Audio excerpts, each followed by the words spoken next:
출발 새아침.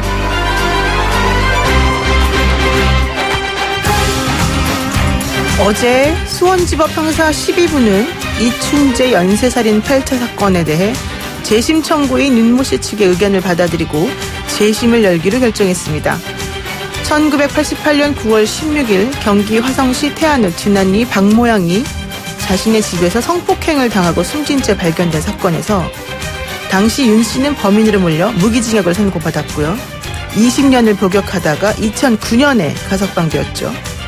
잘못된 국가수 감정과 모순된 현장 감식 보고서에 더해서 당시 수사를 맡았던 경찰로부터 가혹행위를 당하며 자백을 강요당했던 윤 씨. 하지만 끝까지 사건을 추적했던 다른 경찰에 의해서 진범 이춘재가 잡힘으로써 재심의 기회를 얻게 된 겁니다. 이 상황에서 윤 씨는 이춘재에게 자백해줘서 고맙다 이런 말을 하기도 했었습니다. 세상은 참으로 생각보다 아이러니하고 이해할 수 없는 일 투성인 것 같습니다. YTN 라디오 노영의 출발새 아침, 아이러니한 세상을 조금이나마 이해할 수 있게 되기를 바라면서 지금부터 시작해보겠습니다.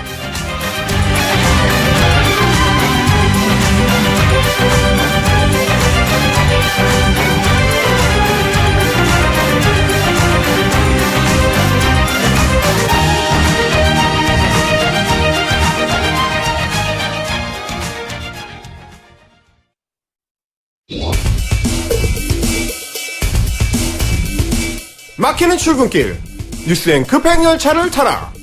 헬마 뉴스. 답답한 출근길 진짜 뉴스를 시원하게 뚫어드리는 헬마 뉴스. 오늘도 헬마우스 임경빈 작가 나와 계십니다. 안녕하세요. 안녕하세요. 헬마우스입니다. 네, 이렇게 매일매일 만나다 보니까 우리 참 정들고 좋아지는 것 같아요. 네, 더 깊은 정으로 재밌는 방송을 만들어보겠습니다. 네, 더 깊은 정으로 이번에 쏙쏙 와닿습니다. 네. 자, 첫 번째 소식은 어제 문재인 대통령 신년 기자회견 얘기가 될 것 같은데 어떻습니까? 예, 어제 신년 기자회견에서 뭐 부동산 얘기 비롯해서 여러 가지 얘기를 했는데 저는 이 윤석열 검찰총장에 대한 평가 이 부분에 조금 주목을 해봤습니다. 네. 어제 이제 검찰 수사권이 존중돼야 되듯이 인사권도 존중돼야 된다. 누구의 인사권이죠? 네. 법무부 장관과 대통령의 인사권도 존중돼야 된다라는 얘기를 했는데, 네. 그러니까 이제 최근에 추미애 법무부 장관하고 윤석열 총장을 비롯해서 이제 검찰이 계속 충돌하고 있는 양상, 특히 이제 고위급 인사를 둘러싼 충돌 양상에서 법무부 장관 측에 손을 들어준 셈이고요. 그러면서 인사 프로세스를 역행하는 것 같은 그런 모습을 보이면 안 된다. 이제 이런 지적을 하기도 했습니다. 네. 그러면은 이게 추윤 충돌 네. 이 국면에서 일단 윤석열 총장에게 경고장을 좀 보낸 셈이다. 이렇게 보시나요? 네, 일종의 경고장을 보낸 셈인 것 같고요. 다만 이제 최근에 나오고 있는 거취설. 누구의 거취설이요? 윤석열 총장의 거취설입니다. 혹시 이제 어떻게 좀 그 해임이나 뭐 이런 얘기가 나오는 거 아니냐라는 그런 어떤 거취설에 대해서는 분명히 좀 선을 그었습니다. 그래서 엄정한 수사로 국민의 신뢰를 받고 있다. 이러면서 이제 힘을 실어줬고요. 네. 다만 검찰의 조직 문화나 수사 관행을 고치는 데까지도 이제 윤 총장이 힘을 보탠다면 더 이제 훨씬 신뢰를 얻을 수 있을 것이다. 이러면서 어떻게 보면 조건부 신임을 한 셈이 됐습니다. 그러니까 이제 수사는 잘 해왔는데 앞으로는 검찰의 잘못된 관행들, 그러니까 뭐 피의 사실을 공표한다든지 이런 것도 좀 고치고 검찰 개혁에 적극적으로 협조를 해라. 이런 얘기를 하면서 이제 청와대 입장에서는 아직 임기가 한참 남았기 때문에 중간에 뭐 윤 총장을 자를 수도 없는 노릇이고, 그러니까 이제 문 대통령으로서는 어떤 적정한 선을 잡아가지고 발언을 한 셈인 것 같습니다. 네. 그러니까 살아있는 권력에 대한 수사라고 하는 측면에서는 내가 처음에 임명할 때 말한 대로 참 잘했다. 네. 그렇지만 그 방식이나 인권 침해적 요소가 있었던 거는 조금 잘못된 거 아니냐. 이렇게 구분지어서 정확하게 지적을 했다. 이런 얘기인 거죠? 예, 그렇습니다. 그러면서 이제 그 발언을 사실 윤석열 총장도 어제 봤듯이 네. 어제 법무연수원에서 강연을 했는데 이렇게 얘기했습니다. 우리도 바꿀 것은 바꿔나가야 한다. 그러면서 검사는 형사사법 절차를 끌고 나가는 리더라고 했는데요. 그러니까 이제 검경 수사권 조정 같은 제도적 변화에 맞춰서 검찰도 바뀔 부분은 바뀌어야 된다라고 이제 대통령의 어떤 그 요청을 받아들이는 것처럼 하면서도 동시에 이제 검사들한테는 우리가 그래도 아직은 리더다. 이런 입장을 또 확실하게 좀 강조한 셈입니다. 사실 윤 총장은 작년에도 법무연수원에서 강의를 했어요. 이 네. 간부들을 통해서 위에서. 네. 그런데 그때 나왔던 메시지하고 이번에 나온 메시지가 조금 다른 것 같은데 네. 이게 검경 수사권 조정안이 통과됐기 때문에 좀 그런 면도 있나 보죠? 예, 뭐 그렇고요. 이제 지금 이제 국민적 여론을 봤을 때도 공수처 통과나 검경 수사권 조정에 대해서는 여론이 좀 뒷받침을 해주고 있는 상황이기 때문에 네. 검찰 입장에서도 사실은 이렇게 발언할 수밖에 없지 않을까라는 생각도 좀 듭니다. 그렇군요. 어쨌든 내부적으로도 조금 격려를 해줘야 되는 필요성이 총장 자리에서 있다 이런 얘기 같은데 네. 이거 말고도 사실 대통령이 어제 조국 전 법무장관에 대한 얘기를 한 것도 화제가 됐습니다. 그 얘기도 이제 굉장히 화제가 됐었습니다. 특히 이제 대통령이 개인적으로 그 조국 전 장관이 이제 고초를 겪었었던 것, 그러니까 말하자면 이제 검찰의 수사를 받고 이제 재판에 넘겨진 거, 그거에 대해서 좀 큰 마음의 빚을 졌다라고 표현한 것을 두고 뭐 긍정적인 측면이든 부정적인 측면이든 논란이 좀 있는 것 같고요. 다만 이제 통과된 검찰 개혁 법안들 이거에 대해서 조 전 장관이 뭐 민정수석 시절부터 법무장관 시절까지 굉장히 좀 큰 기여를 했다 이렇게 또 평가를 했고요. 네. 다만 이제는 조 전 장관을 놓아주자라고 공식적으로 표현을 했습니다. 아, 놓아주자요? 예, 무슨 그러니까 이제 말입니까? 예. 이미 재판으로 넘어갔으니까요. 결국에는 시시비비는 재판을 통해서 가려질 것이기 때문에 국민적 갈등을 좀 끝내고 광화문과 이제 서초동으로 갈려 있는 이제 국민적 갈등을 끝내고 조 전 장관을 좀 놓아주자 이런 표현을 한 게 좀 눈길을 끌었습니다. 어제 대통령의 신년사를 들어보니까 사실은 이제 작년보다 훨씬 나아졌다라는 평도 많았지만 네. 이 검경 수사권 조정이나 아니면은 공수처법이나 이런 그 일련의 법들이 통과되면서 좀 자신감을 얻은 거 아니냐. 예, 이런 느낌이더라고요. 어제 기자회견을 보시면서도 느끼셨겠지만 그 기자들의 질문을 받아서 일단 답변을 한 뒤에 보충 추가 설명을 계속 이어서 제가 뭐 기왕 얘기가 나온 김에 좀 더 보태자면 이런 표현들이 굉장히 많이 나왔습니다. 네. 그러니까 이제 아무래도 사안에 대해서 조금 더 자신감을 갖고 이제 깊이 있는 발언을 하는 그런 양상들이 좀 보였던 것 같습니다. 저는 그 얘기가 좀 귀에 왔어요. 조 전 장관에 대해서 마음의 빚이 있다. 네. 큰 마음의 빚이 있다. 네. 근데 대통령이 사실은 마음의 빚이나 이런 남한테 빚지는 거 싫어한다 그러더라고요. 네, 그렇죠. 그 게다가 이제 대통령 같은 네. 어떤 중요한 정치적 위치에 있는 사람들이 마음의 빚을 진다는 거는 상당히 의미심장하게 들릴 수 있는 대목이에요. 그런 말을 공개적으로 했다는 것도 중요한데 사실 뭐 빚지는 거 좋아하는 사람은 어떻겠습니까? 많은. 어쨌든 좀 뭔가 미안한 마음을 가지고 계신 것 같다 이런 얘기입니다. 네. 자, 두 번째 소식은 뭡니까? 자, 아주대 권역외상센터의 이국종 센터장 네. 그리고 이제 아주대 의료원 사이의 갈등 소식이 연일 화제가 되고 있습니다. 특히 이제 MBC가 계속 단독 보도를 내놓고 있는데요. 네. 갈등이 좀 커지고 있는 모양새입니다. 엊그제는 유희석 아주대 의료원 원장 이 교수를 상대로 이제 욕설을 하는 그런 네. 녹취가 공개가 됐었죠. 인간 같지도 않은 XX 뭐 이런 얘기가 네. 나오더라고요. 굉장히 네. 거친 표현들이 등장하고 거기에 대해서 이제 이 교수가 이제 뭐 알겠습니다. 뭐 제가 뭐 그런 뜻은 아니고 이제 이런 표현을 하는 대목들이 있었고 어제는 새로운 녹취가 공개가 됐는데 병원 수뇌부에서 외상센터에 대한 병실 배정. 그러니까 이제 병실이 모자랄 때 이제 옮겨서 병실 배정을 하는 거를 이제 바이패스라고 하는데 그렇죠. 그거를 못하게 했다. 수뇌부에서 못하게 하니까 어쩔 수 없다라는 이제 원무팀의 관계자 녹취가 또 추가로 공개가 됐습니다. 이런 그 녹취들이 3, 4년씩 된 것들인데 그러다 보니까 그동안 계속 골마왔던 문제들이 이번에 한꺼번에 터져나온 거 아니냐 이런 얘기들이 있습니다. 근데 이 녹취는 사실 이 교수가 네. 했다라고 알려져 있거든요. 네. 그러면 이제 맘먹고 일단 녹취를 하겠다라고 생각을 했던 것 같아요. 그렇죠. 그러니까 평상시에도 그런 갈등이 좀 본인이 보기에 좀 용인할 수준을 넘어서서 네. 있었기 때문인 것 같은데 네. 왜 갑자기 어저께 이런 얘기가 나온 거예요? 최근에 이제 이런 얘기들이 나오는 배경에 대해서 이제 여러 관측이 엇갈리고 있는데요. 네. 저는 좀 어디에 주목을 하고 있느냐면 이제 경기도에서 적극적으로 이국정 교수를 뭐 편을 들면서 아주대 병원 쪽을 이제 공박하는 그런 모습이 나타나고 있는 거. 특히 이제 이재명 도지사 측근 그리고 이제 경기도청 간부들이 소셜 미디어를 통해서 일제히 유희석 원장을 비판하고 나섰습니다. 네. 사실은 그 경기도가 닥터 헬기를 직접 도입하는 데 있어서 굉장히 좀 큰 역할을 했었거든요. 우리나라 최초로 응급의료 전용 24시간 닥터 헬기 이걸 도입해서 지금 운영을 하고 있는데 네. 그 과정에서 아주대하고 조금 갈등이 있었던 것 같습니다. 실제로 유희석 원장의 녹취가 공개된 걸 보면 닥터 헬기 도입 행사를 그 옥상에서 열 때 그때 이제 경기도가 행사 주관을 하니까 위원장이 굉장히 좀 불쾌해하는 것 같은 그런 대목도 등장하기도 했습니다. 그러니까 주체는 경기도, 주관은 아주대 이러니까 네. 원장이 우리는 욕만 먹고 힘만 들고 네. 모든 공은 다 경기도로 넘어가는 거냐 이런 취지 발언했다는 건데 그럼 뭐 알아서들 하세요 뭐 이런 식으로 표현하고 그랬죠. 우리 그냥 안 가겠습니다 뭐 이런 네. 얘기까지 했다는 거잖아요. 근데 이게 이재명 경기도지사의 재판이 이제 한창일 때 네. 이국준 교수가 사실은 청원을 자기 이름으로 네. 재판부에 하기도 했었어요. 그렇죠. 이제 탄원서를 제출해가지고 그게 굉장히 또 화제가 되기도 했었고 그것 때문에 병원 앞에 그 우익단체에서 찾아와가지고 뭐 항의를 하는 뭐 그런 모습이 연출되기도 했었는데, 진행자께서 지적해 주신 것처럼 몇 년 지난 녹취들이 지금 시점에서 이제 한꺼번에 쏟아져 나오는 거, 네. 그리고 이제 경기도청 관계자들이 뭐 일제히 지원 사격을 하는 거, 그리고 이국정 교수가 이제 알려진 바로는 지금 해군 훈련에 참가하는 그렇죠. 중인데 오늘 귀국한다고 하더라고요. 근데 이제 그 직전에 얘기하기를 한국을 정말 떠나고 싶다 내가.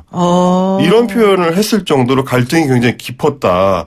어떻게 보면 듣기에 따라서는 어떤 거취하고도 좀 연결이 될 수 있을 것 같은 그런 표현인데 네. 이게 이제 앞으로 어떤 식으로 전개가 될지 조금 주목을 해볼 필요가 있을 것 같아요. 제가 이제 경기도청 움직임을 말씀을 드렸는데 어떻게 보면 앞으로 있을 어떤 정치적 일정들하고도 연결이 되는 것은 아닐까라는 생각이 들 정도로 굉장히 좀 공교로운 어떤 의미심장한 그런 분위기가 좀 있는 것 같습니다. 그러면 이국준 교수가 정치판에 뛰어든다 이런 얘기예요?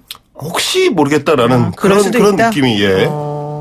어쨌든 닥터헬기는 그 소음 때문에 처음에는 주민들의 민원이 컸지만 57건인가요? 그 동안에 한 건 빼놓고는 전부 다 목숨을 살렸다 그래서 네. 또 지금은 좀 많이 좋아졌다는 얘기가 있습니다. 예. 병원 내부적으로는 사실은 여러 가지 갈등이 있었을 것 같긴 합니다. 이제 네. 그런 어떤 민원들이 쏟아져 들어올 때 병원 입장에서 곤란한 건 사실이니까요. 그렇죠. 그러다 보니까 이제 뭐 이런 권역외상센터와 아주대 병원의 어떤 직접적인 갈등들 그리고 서로에 대한 어떤 불만들 이런 게 지금 이 국면에서 좀 드러나고 있는 것 같습니다. 네, 그리고 마지막으로 김현미 국토부 장관 관련된 소식이 있는데 이거 좀 짧게 좀 얘기 좀 해주시죠. 예, 어제 이제 온라인에서 계속 화제가 됐었는데 김 장관이 그 시민을 향해서 동네 물이 나빠졌네라고 이제 발언한 걸로 헤드라인이 뽑히면서 굉장히 좀 논란이 많았습니다. 근데 이제 제가 그 영상을 실제로 좀 찾아서 봤는데요. 그 일산 TV라는 방송인데 이게 이제 들어가서 보시면 일종의 태극기 방송, 소위 이제 우익 방송이라고 하죠. 네. 그래서 이제 아스팔트 현장을 이제 쫓아다니면서 이제 영상을 내보내는 그런 유튜브 방송인데 김 장관의 그 신년회이자 송별회 행사에 이제 찾아간 겁니다. 그렇죠. 김 장관이 이미 이제 총선 불출마를 한 상태이기 때문에 이제 지지자들하고 화기애애하게 사진을 찍고 있었는데 카메라를 이렇게 확 들이대면서 김현미 의원님 고양시 안 망쳤습니까? 네?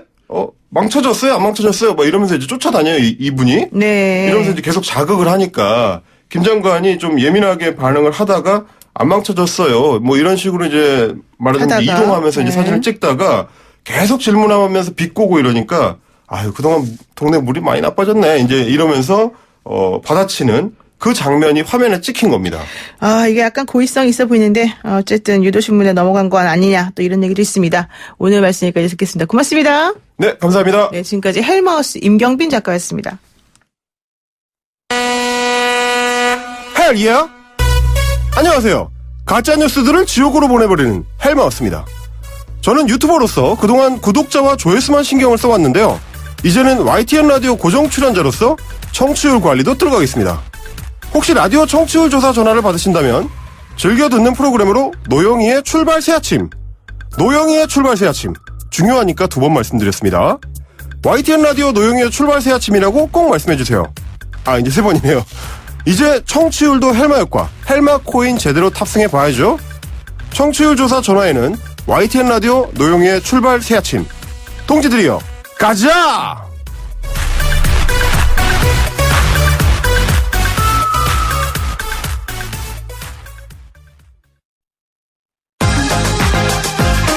아침을 시작하는 슬기로운 방법.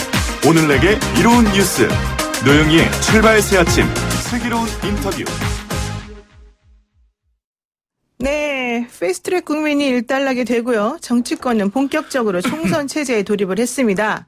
새 영입 인재를 각 당에서는 속속 발표하고 있고요. 여야 잠룡들은 험지를 찾아서 총선 레이스를 밟고 있는데 이분이야말로 험지 중에 험지에서 온몸으로 이 정치 상황을 막아내고 계시는 분입니다. 패스트트랙 전국 이후에 펼쳐질 총선 전국 함께 이야기 나눠볼 오늘의 주인공 더불어민주당 김부겸 의원 나오셨습니다. 안녕하세요. 네, 안녕하십니까. 김부겸입니다. 저는 진짜 장관님 생각하면은 한편으로는 정말 대단하다. 또 한편으로는 좀 짠하다. 이런 생각이 솔직히 듭니다. 팔자근이 하세요. 팔자건이. 알겠습니다. 지금 이제 제가 처음에 험지 중에 험지에서 뛰고 계시는 분이다 이렇게 소개를 해드렸는데 동의하십니까? 험지라는 어떤 여러 보통 사람들의 생각에 라는 측면에서는 맞죠. 그러나 또 험지라고 생각하지만 거기도 사람이 살고 있고요. 네. 또 대한민국 국민이 살고 있고요. 거기도 건강한 민주 시민들이 다 살고 계시기 때문에 결국은 후보자가 정말 죽기 살기로 자기 진정성을 가지고 이렇게 돌파할 일이다 그렇게 보시면 돼요. 예. 사실 대구 수성갑이 지역구시잖아요. 네. 그쪽은 되게 시민의식도 높고 또 그러면서도 가치관들이 뚜렷한 분들이 계시다 이런 얘기들이 있었는데 3선 3번의 도전 끝에 당선되셨다 이런 얘기가 있습니다. 그전에는 많이 떨어지신 겁니까? 예, 제가 처음 내려간 게 2012년 선거였는데요. 네. 그때 떨어졌고요. 그다음에 2014년에 대구시장 선거에 또 이제 떨어졌는데, 네. 두 번 다 결국은 도망갈 수 없도록 딱 제 발목을 묶을 만큼은 표를 주셨어요. 예, 그러니까 처음 가자마자 한 40% 그렇죠. 이상을 주셨고, 두 번째는 대구시장 선거에는 졌습니다만은 또 그 지역에서는 한 50% 표를 주셨기 때문에 제가 하여튼 계속 용기를 가지고 버틸 수 있도록 시민들이 해 주신 거죠. 예. 그러니까 16대, 17대, 18대 사실 다 무난하게 당선되셨는데 대구를 내가 한번 좀 잘 해봐야 되겠다라고 하시면서 쓴 고배를 좀 몇 잔 마셨었다. 그럼에도 불구하고 2016년 20대 때는 62.3%예요. 득표율이. 엄청나게 잘 하셨는데 이 득표율이 요즘도 유지되고 있다고 보십니까? 그때는 이제 분위기를 좀 탔던 거고요. 지금은 조금 그렇지는 않습니다. 무엇보다도 여러 가지로 경제적인 상황이 어렵기 때문에 특히 또 지방 도시들이 갖는 어려움도 같이 있고요. 네. 그래서 여러 가지 또 민심에 대한 기대를 제가 제대로 못 맞춰드린 것도 있고 이래서 여러 가지로 그때보다는 좀 어려운 조건입니다. 그렇군요. 이거 여담입니다만 혹시 따님이 탤런트 아니세요? 탤런트였습니다. 예. 예, 됐습니다. 어제 이제 본격적으로 얘기 시작해 보겠습니다. 어제 문재인 대통령의 신년 기자회견이 있었지 않습니까?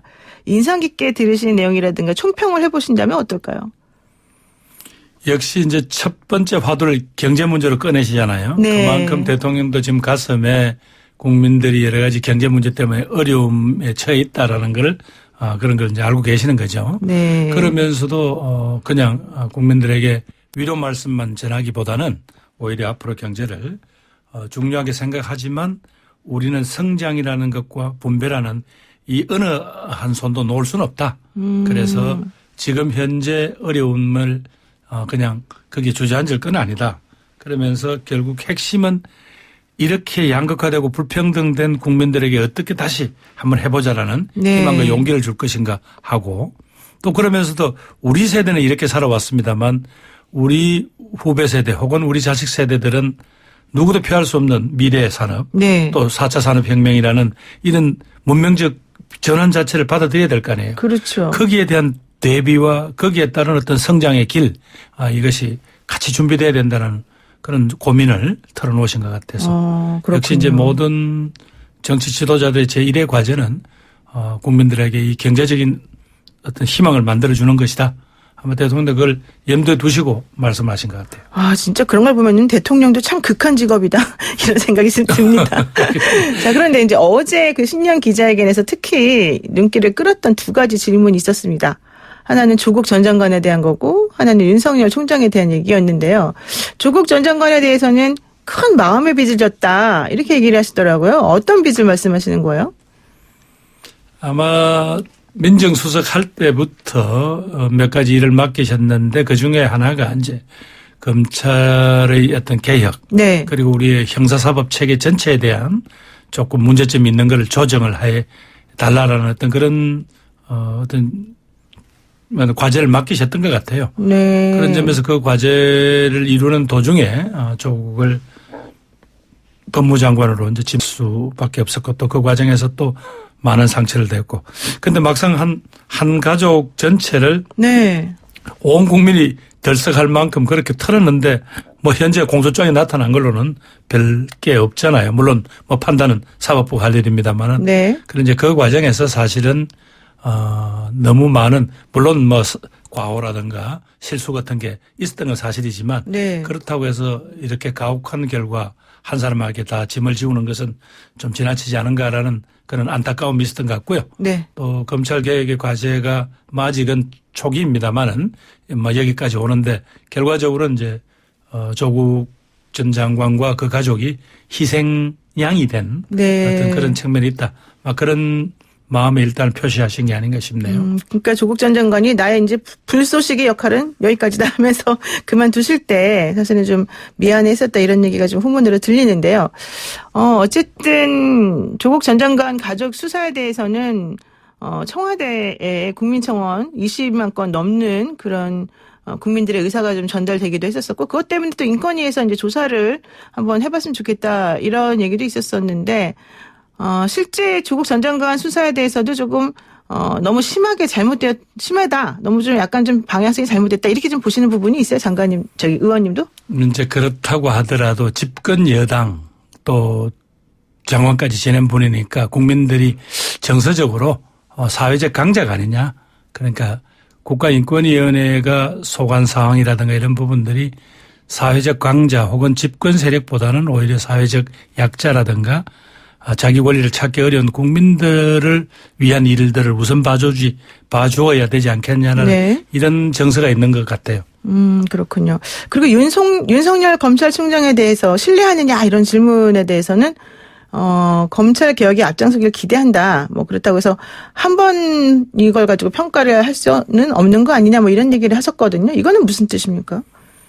결국은 윤석열 총장을 발탁하신 것도 또 대통령이시잖아요. 그렇죠. 그러니까 현재 일을 하고 있는 검찰총장이 적어도 이제 헌법과 법률적인 어떤 그런 가치를 지키기 위해서 계속 일을 잘해주고 특히 검찰 개혁이라는 문재인 정부의 일종의 국정과제입니다. 네. 거기에 대한 역할은 잘해주길 바란다라는 어떤 그런 어떤 뭐랄까 요구를 할까요? 네. 그렇게 봐야 되겠죠. 예. 다만 이제 뭐 윤석열 총장이 이제 어떤 반응을 보일 거다 또 뭐 여러 가지 있지만 저는 결국은 대통령께서 요구하시고 또 국민이 요구하는 거는 윤 총장 스스로도 이야기했지만 국민의 대표기관인 국회에서 또 국민들이 정해준 어떤 그런 가치와 기준이 있다면 거기에 맞춰서 검찰을 그렇게 개혁해 나가겠다. 또 국민 눈높이에도 맞추겠다라고 했으니까 뭐 그런 일을 잘해달라 이런 취지가 아닐까 싶네요. 네, 사실 윤 총장도 어제 그 대통령 얘기 이후에 우리도 바뀌어야 된다 이런 얘기를 하면서 약간 시사성 있는 말씀을 했는데 김 의원님 보시기에는 윤석열 총장 어떻습니까? 예. 뭐 어떤 그분이 과거에 뭐 국민 눈에 띄는 거는 그 정말 서서히 벌은 정권하에서 정권하에서 국정원의 대선 개입, 선거 개입 그 사건을 정면으로 파헤칠 정도로 기계가 있는 분이니까. 그렇죠. 그런 점에서 흔히 이야기하듯이 뭐 외압에 따라서 일을 그르치거나 혹은 뭐 주저앉거나 이럴 뿐은 아니라고 보고요.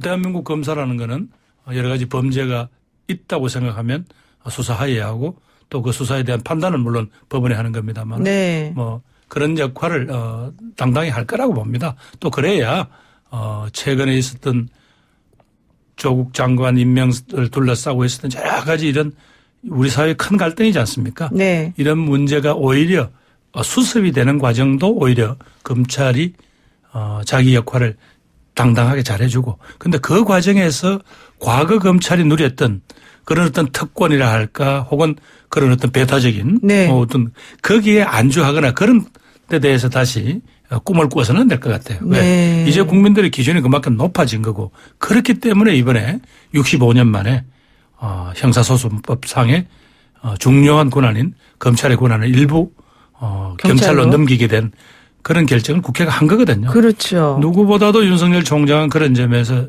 이 의미를 잘 알 거라고 생각합니다.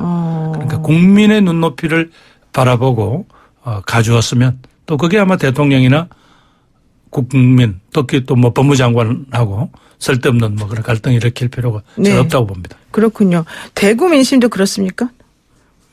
조금은 이제 그런 뭐 대학살이라고 언론에서 네. 표현을 하니까 네. 아무래도 이제 그런 점에서 소위 부당하지 않느냐 이른바 정권에 대해서 칼을 들이대니까 이렇게 부당하게 말하자면 허리를 끄는 것이다 뭐 이런 어떤 여론이 있는 건 사실입니다. 네. 뭐 그렇다고 하더라도 말하자면 그것 자체가 무슨 위법하게 한 건 아니잖아요. 그렇죠. 분명히 대통령께서 강조하시다시피 인사권은 장관과 대통령에게 있는 건 사실이니까. 그런데 그 인사권자가 그런 판단을 하게 된 것이 정치적 부담을 지면서까지도 했잖아요. 네. 그랬을 때는 또 그만큼 또 검찰도 자기를 되돌아 봐야 된다고 생각합니다. 뭐 여러 가지 이 문제에 대해서 오해를 하고 있는 국민도 많이 있지만 그러나 지금까지 검찰이 또 과거에 보여주었던 몇 가지 국민이 납득할 수 없는 그런 어떤 파행에 대해서 본다면 검찰이 이런 상황은 감당해내야 된다고 생각합니다. 그러니까 추미애 장관이 이제 임명된 이후에 검찰에 단행된 인사 관련해 가지고 대구 쪽 민심은 이 부분에 대해서는 우리가 좀 신중하고 되게 좀 정확하게 상황을 봐야 된다라고 하는 입장을 가지고 있다. 그리고 그것들이 그거보다는 좀 더 조금 이제 세게 보죠. 말하자면 네. 권력에 칼을 들이대니까 권력이 뒤통수를 쳤다. 뭐 그런 분위기가 강한 건 사실입니다.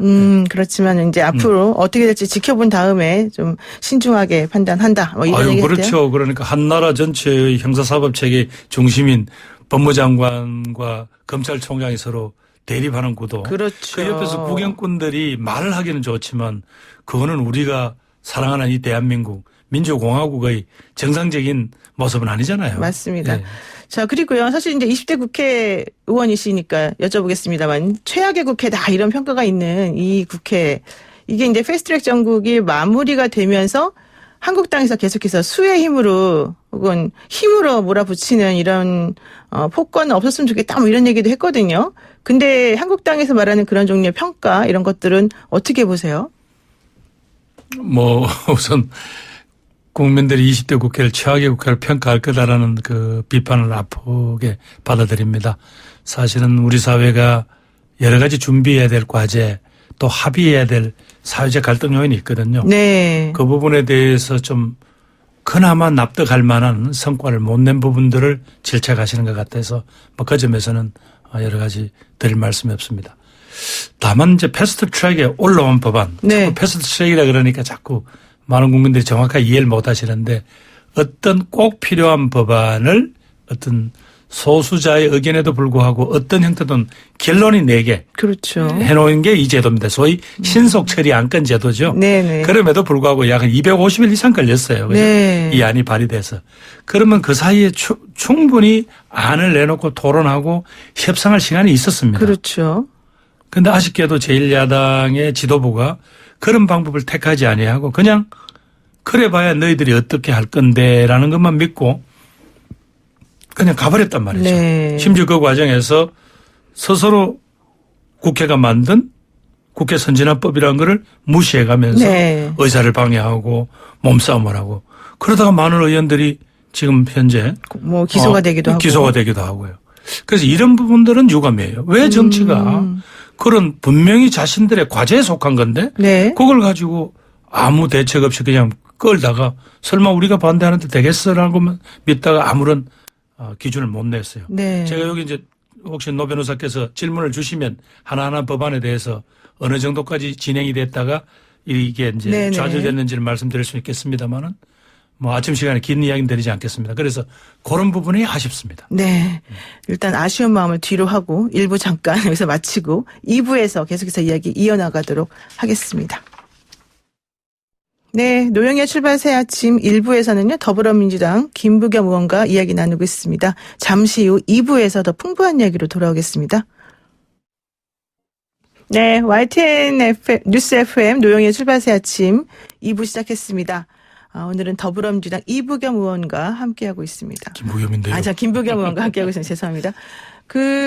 아까 이제 저희가 검경 수사권 뭐 패스트트랙 관련해서 얘기를 좀 했는데요. 행정안전부 장관을 2018년에 하셨지 않습니까? 네. 행안부 장관은 이제 경찰 관련해서 여러 가지 정책을 또 펼치시기도 하시고 그러시는 건데, 이번에 검경 수사권 조정안 통과되면서 경찰에 너무 힘이 많이 쏠리는 거 아니냐, 이런 얘기 지금 나와요. 이 부분 어떻게 보세요?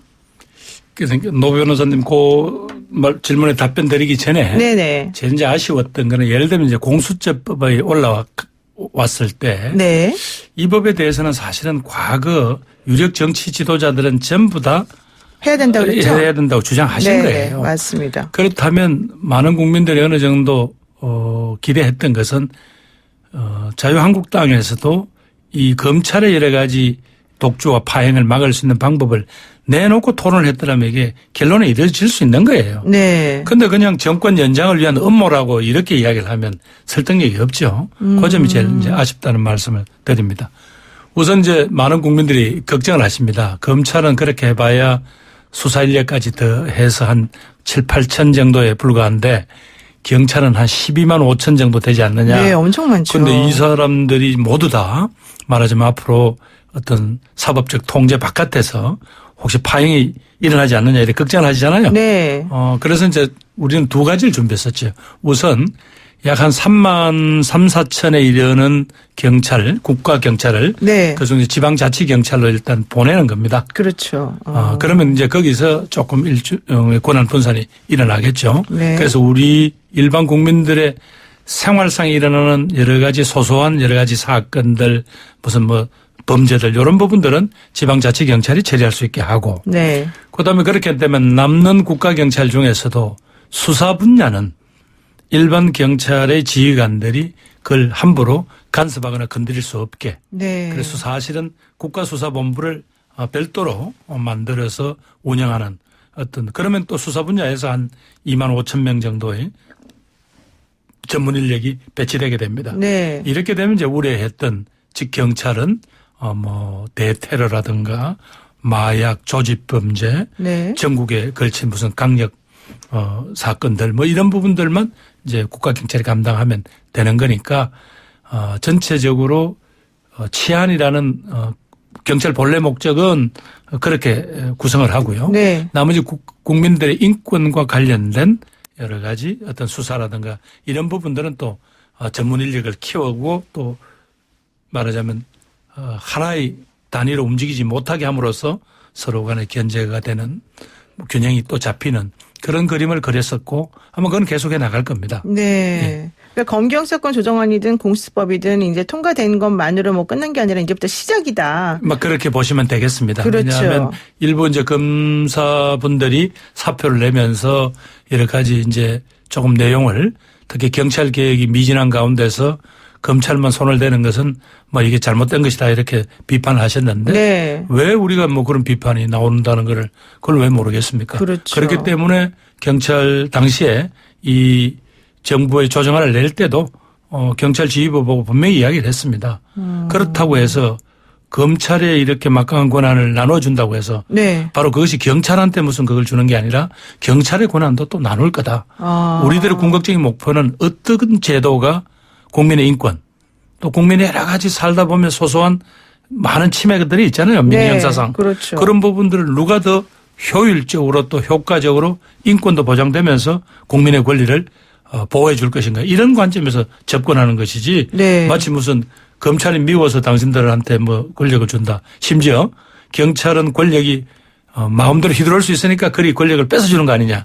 전혀 이건 맞지 않는 말이다. 맞지 않는 이야기입니다. 네. 사실 그래서 그런지 어쨌든 어제 SNS에 이제 경찰 개혁도 끝내야 된다 이런 취지의 글을 올리시기도 했고요. 또 지방자치법 전면 개정안이나 경찰 개혁법안 관련해 가지고 좀 힘을 쓰시겠다 이런 얘기를 하셨거든요. 구체적으로 뭐 제가 속한 위원회가 외교통일위원회이기 때문에 뭐 제가 힘을 쓴다고 한들 뭐 얼마나 쓰겠습니까만은 적어도 이 과제가 지금부터 물론 총선 전국에 들어가기 때문에 어떤 옆에서 조금 잊혀질 수 있는 과제이긴 합니다만 어차피 국가가 앞으로 나아가려면 안 할 수가 없는 과제예요. 그렇죠. 예. 네. 이 국가 운영의 근본에 관한 문제니까 이건 계속해서 지속적으로 문제 제기를 하고 또 관련 상임위원회에서 아직도 임시국회가 한 2차례 남아 있으니까 네. 토론도 하고 아마 그렇게 진행해 나가겠다. 또 그런 가운데서 또 21대가 들어와야 네. 이 과제를 계속 이어갈 수 있겠죠. 그렇군요. 좋습니다. 자, 이제 경찰개혁, 검찰개혁 이 얘기 여기까지 하고요. 이제 총선 얘기를 한번 제가 해보겠습니다. 사실 TK의 아들, 그러면은 뭐, 김부겸이다, 이렇게밖에 얘기를 얘기를 못 할 수 있는데. 요즘 아들들 많이 생겼거든요. 예. 아들들이 많아요. 네. 자, 지금 대구 분위기 솔직히 어때요?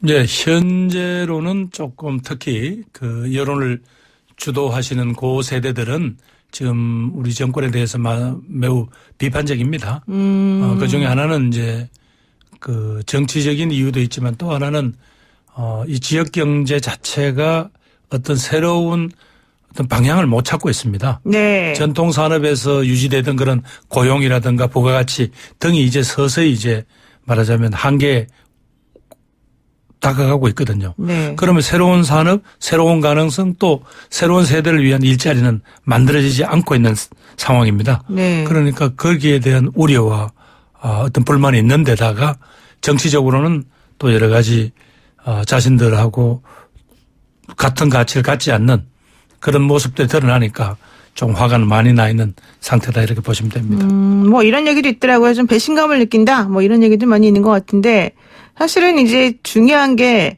결과론적으로 보자면 이제 경제 문제가 조금 미진하다 이런 얘기 때문이기도 하다. 이렇게 좀 얘기가 나올 수 있지 않습니까? 그렇죠. 근본적으로는 이제 거기에 깔려 있는 거고요.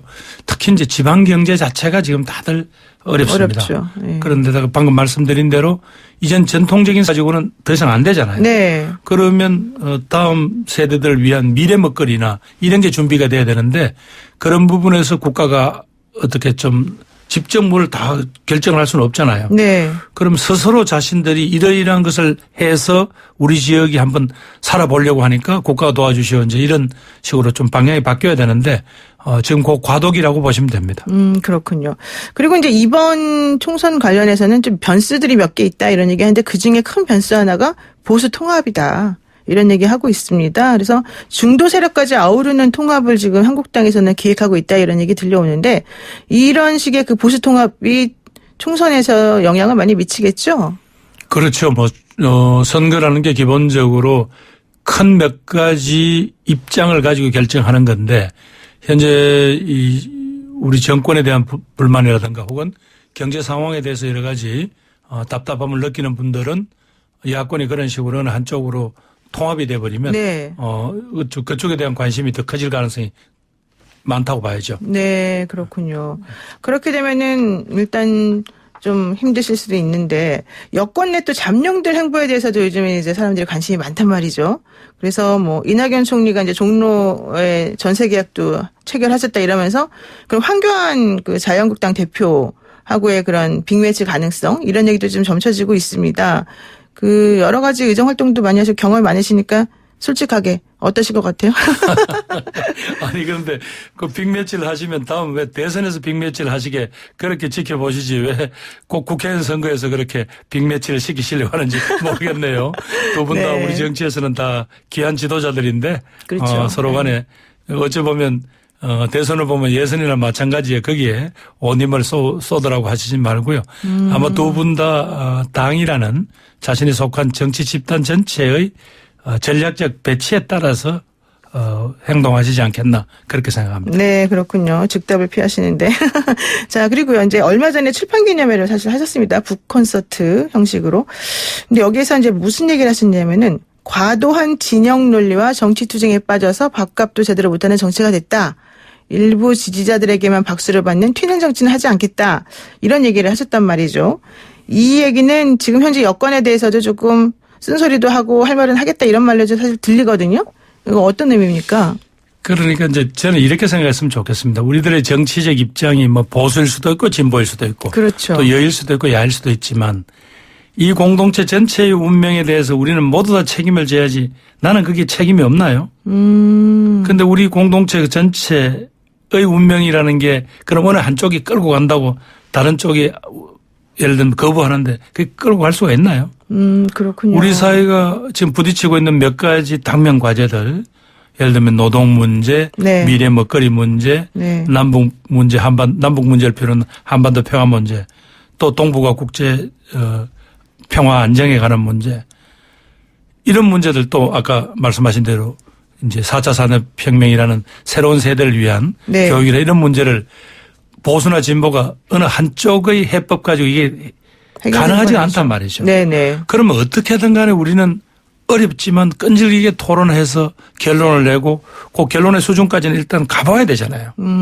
우리는 이걸 너무 어색해 합니다. 아. 마치 그렇게 해서 타협을 해서 가는 것들을 마치 무슨 소위 굴복한 것이냐. 네. 뭐 이렇게 부끄러워하는데 어떻게 한 사회라는 게 이 5,100만이 살고 있고 한민족 전체 8천만이 어떻게 똑같은 방향과 똑같은 목소리를 낼 수는 없어요. 네. 그럼 거기에 맞춰서 어느 정도까지는 서로 자기 불만이 있더라도 네. 그 합의된 수준까지 일단 가서 한 사회나 한 국가가 거기까지는 도달해서 네. 그 가치대로 사회를 한번 운영을 해보고 또 부족하면 또 나아가고 이제 이런 어떤 자세를 할까요? 이런 게 이제 필요하잖아요. 네. 그런 점에서 이제 어느 한쪽 진영에서 서서 목소리를 높이게 되면 다른 진영 거는 틀렸다고 이야기를 하잖아요. 네. 그리고 마치 다시 같은 하늘 아래 살 수 없다는 식으로 없다는 이야기해요. 예. 이렇게 해서 문제를 어떻게 풀죠? 이건 아닌 것 같고요.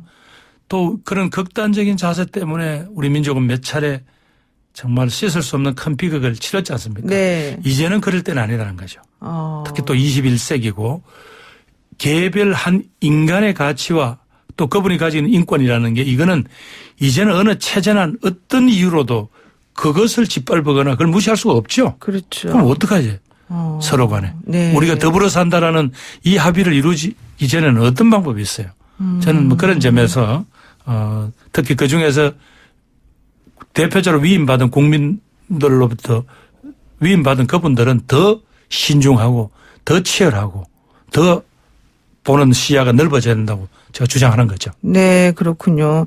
그런데 이제 사실 우리 국민들이 그동안에 뭐 선거에서 보여준 모습은 이제 제가 판단하기에는 물론 뭐 저만 판단하는 건 아니겠습니다만은 한쪽에만 몰아주지는 않는다. 이게 기본적인 진리였던 것 같아요. 그래서 예를 들면 뭐 여당 쪽에서 이제 뭔가 하게 되면 총선에서는 좀 야당에게 힘을 실어주기도 하고 또 뭐 대선에서 뭐 야권의 야당 쪽의 후보가 당선이 되면 또 뭐 여당 분들을 또 어떻게 하기도 하고 하여튼 왔다 갔다 이렇게 조금 균형 있게 투표권을 행사하시는 것 같이 사실 보이거든요. 네. 이번에 총선의 전체적인 그런 전망이나 이런 건 어떻게 보십니까?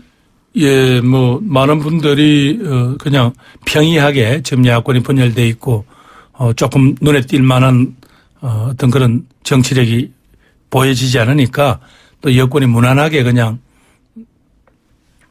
끌고 가고 또 좋은 결과를 낼 수 있지 않겠냐고 판단하시는데 저는 그건 낙관이라고 봅니다. 방금 노 변호사님 말씀하신 대로 역대 선거 때 보면 항상 국민들은 적절한 견제와 균형을 그렇죠. 늘 만들어 주셨어요. 그런 점에서 절대로 여당이 교만하거나 방심하거나 절대로 안 됩니다. 더 진지하고 더 자세를 낮추고 국민들이 무엇을 아파하고 답답해 하는가에 대한 거기에 대한 네. 답을 해내야죠. 네, 그렇습니다. 네, 겸손하게 국민을 섬겨야 된다. 이런 말씀으로 듣겠습니다. 오늘 말씀 여기까지 하겠습니다. 고맙습니다. 예, 감사합니다. 네, 지금까지 더불어민주당 김부겸 의원과 함께했습니다. 네, 노영의 출발 새 아침 2부는 여기서 마치고요. 8시 정각에 돌아오겠습니다.